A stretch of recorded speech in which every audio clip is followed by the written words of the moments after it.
Amy Klobuchar dropped a bomb on everybody. She has withdrawn from VP consideration. Watch this. You know, Lawrence, I have never, as you probably know, on many, many shows, since I endorsed the vice president on that joyful night in Dallas, I've never commented on this process at all. But let me tell you this, after what I've seen in my state, what I've seen across the country, this is a historic moment, and America must seize on this moment. And I truly believe, as I actually told the vice president last night when I called him, that I think this is a moment to put a woman of color on that ticket. And there are so many incredibly qualified women. But if you want to heal this nation right now, my party, yes, but our nation, this is sure a hell of a way to do it. So here's what's actually going on. The Biden campaign reached out to Amy and said, you're not going to get it, but we're going to be nice to you. We're going to let you save face and go out there and make it look like it's your decision. So this way, you know, it leaves the door open for the future. She doesn't get embarrassed as a result of this. And so she goes out there and she turns her weakness into a strength. Her weakness is what? She didn't prosecute the killer officer who murdered George Floyd. She also locked somebody up who was innocent, and there was pretty strong evidence that he was innocent, and she kept him locked up.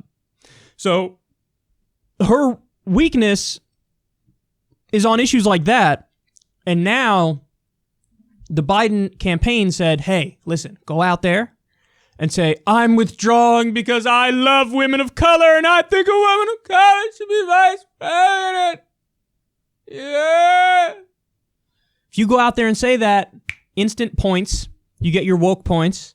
And so, you know, the next time you run or whatever, will help you out. So it's a way of the Biden team to let Klobuchar down easy, to also not make an enemy out of her. It's backroom politics is what it is. But yeah, I thought Klobuchar was going to be the VP, Klobuchar or Whitmer, until we learned that the officer who killed George Floyd could have been prosecuted by Klobuchar, and she didn't do it.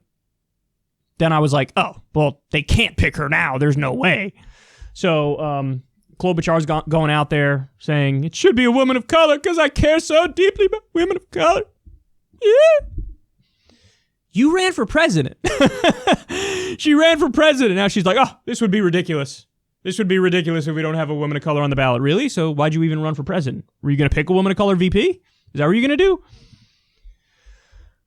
It's just so cynical. This is all so cynical. It's all a show. It's all orchestrated and choreographed behind the scenes.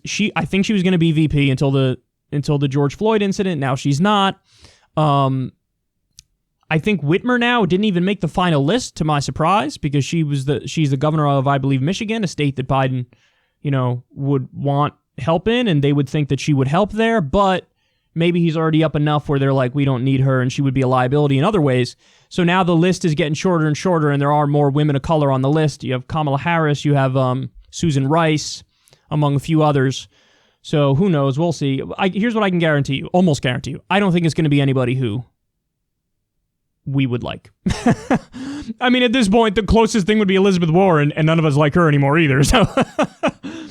So yeah, but anyway, the George Floyd incident ruined her chances, and now she's out there making it seem like it's her idea, but really, this is the Biden people letting her save face.